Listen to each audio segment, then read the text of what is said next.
Welcome to Not Milk Never Milk. Subscribe if you're lactose intolerant. You start by confirming the latest Alight Motion and opening the project layer you'll edit. Tap the graph editor icon to load curves. You'll see the properties keyframes plotted.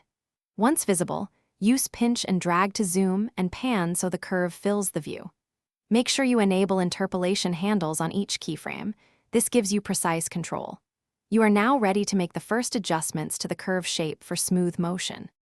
You'll now shape motion by selecting a keyframe and dragging its Bezier handles to craft ease-in and ease-out behavior.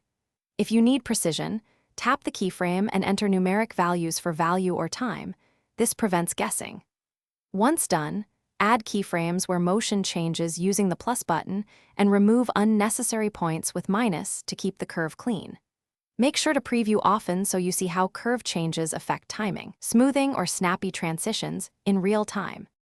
To finish, scrub the timeline and preview the clip to ensure motion looks natural at full speed. Tweak handles to correct any overshoot or stiffness.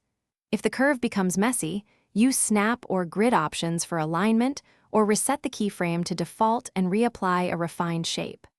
Once satisfied, render a short test export to confirm the animation holds on playback. If problems persist, isolate the layer and recreate the curve. This often clears hidden interpolation issues. Thanks for watching. If this was helpful, leave a like and consider subscribing. See you next time.